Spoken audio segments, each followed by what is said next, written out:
what Goku fans think would happen in a fight between Saitama versus Goku.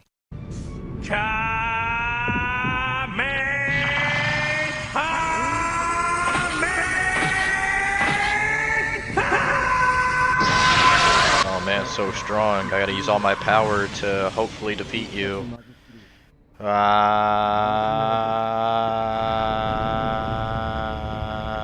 What would actually happen? I'm Goku and I'm so strong, let me power up. Ooh, powering up. Blech.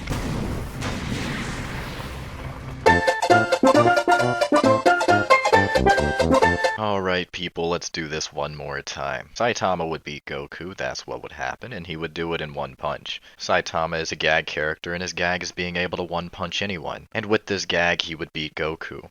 Here is all the evidence of him being a gag character. Here is an interview with One, the mangaka, or author, and an interview discussing the One Punch Man webcomic where One Punch Man is described as a gag in battle manga. Here is the specific Japanese word for gag. In that same interview, One talks about how he always wanted to become a gag manga artist. That's 2 times the word gag has been specifically used, one with a direct reference to the series and one coming straight from the mouth of the author. Here's Murata, the artist, saying he didn't want to change One's original manga, so the redrawing of One Punch Man is not a different thing, but an updated, better-looking version of it, meaning that Saitama is still a gag character in it. Here's Murata explaining that the essence of Saitama's character is that he's a character who's too strong and that he's bored. Here's One, the author, straight up saying that all he has to do for the story is to make Saitama show up and one punch the problem away. Here's Murata, the artist, again saying he doesn't change anything about One's vision or work but simply just tries to capture the appeal of the characters. And if you're saying, well, you can't trust Murata for only being the artist because it's just his opinion or something, here's an interview where One and Murata talk about how closely they work together, and Murata is given free reign for pretty much anything that's not the main story or main dialogue. For anyone who says the anime isn't canon, here's evidence that One and Murata worked on the anime as consultants and generally praised it for how good it came out. Here's the director saying that One wanted to add more jokes into the anime. Also, here's the author One in an interview where he says that Saitama's existence is a gag and also his strength is a gag. ギャグ的な存在のもう強さがギャグみたいな。Before you counter with a death to the author fallacy for listening to the author who wrote the story, please actually read up on what death to the author is, understand that the logic defeats itself when you have to use context of the author who wrote the death to the author essay to actually understand death to the author, and how that would logically defeat the point it's trying to make. Then read up on a load of criticisms to this theory, and then also read up on other theories of literature that rely on the specifics of listening to the author. If you really think that you understand all of this because you argue about anime online, you're kidding yourself. Shut the fuck up. Before you say Saitama can't be a gag because the story is serious, first off, did you not see anything that was just shown on screen in the last couple minutes? And secondly, if you're using the argument that One Punch Man has an anti-gag narrative, as a narrative that is specifically anti-gag, that's not a real term. Also, it's simply committing the fallacy of begging the question. It's assuming the very thing it's trying to prove true to be true. It's circular logic and doesn't hold up to scrutiny. If you're saying, well, Saitama didn't one-punch Boros and he used a serious punch at the end of the fight, so he must have been trying, he's only a planet buster, or anything of this sort. You remember that very specific dream sequence in episode 1 where Saitama is fighting the underground monsters and you see the fire in his eyes light up because he's found a challenge again, and how that was extremely specific and important to recognizing when Saitama had found a real fight again? Yeah, he had none of that in the fight with Boros. If you go back and watch the episode, from the first punch Saitama breaks Boros' armor and isn't surprised, literally just says okay while Boros monologues about how strong he is, similar to how he did with every other monster throughout the series, Vaccine Man, Sea King, now Boros.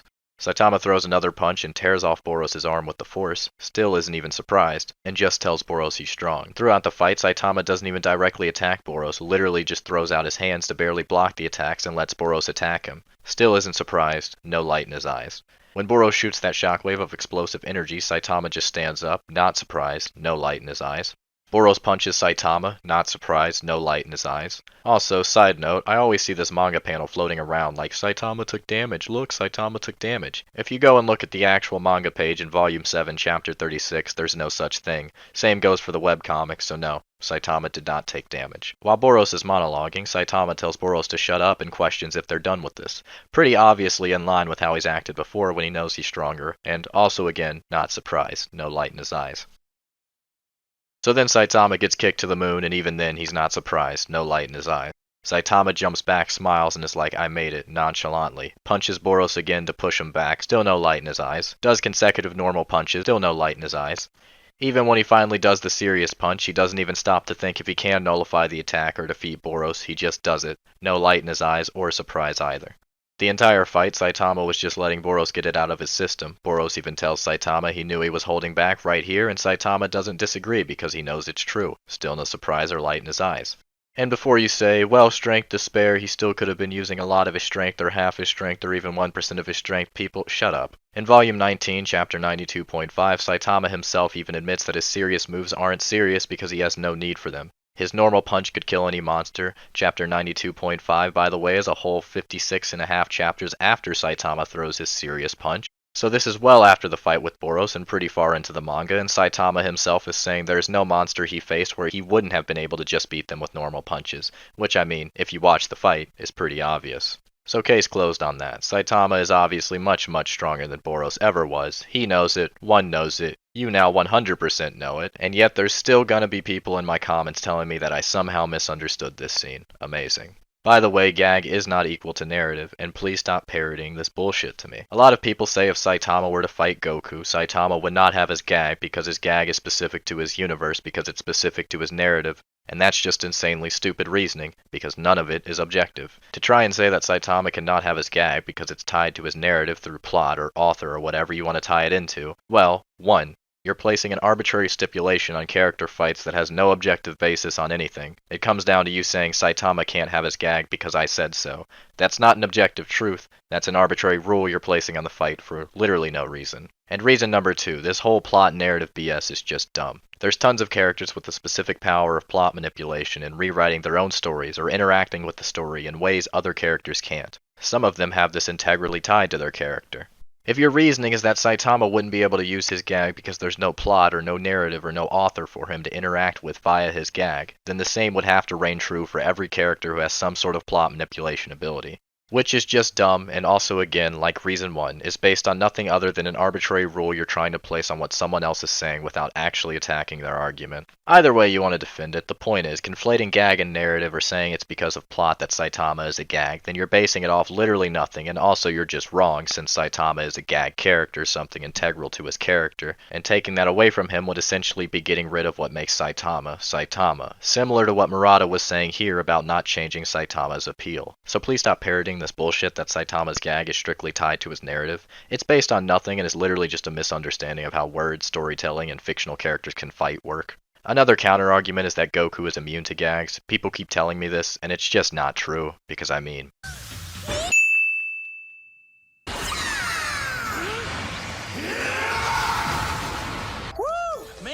Too much! So please shut the fuck up about this. Beerus is not immune to gags either. Someone thinking he is because everyone wanks him off is not equal to him actually being immune, especially since he gets got by a gag at the end of the specific episode anyway. To sum it all up, Saitama is and has always been a gag character. He did not take damage from Boros. His upper limit is not planetary or star. He could have beaten Boros in one punch. Can beat any person with just his normal punch. His gag is not strictly tied to his universe narrative or plot. Goku is not immune to gags. Also, regardless of if you find it funny or not, the One Punch Man story is obviously meant to be comedic. Just because you lack a sense of humor does not mean it's not funny. With this information, we can conclude that Saitama, with his gag, can beat Goku in one punch. Man.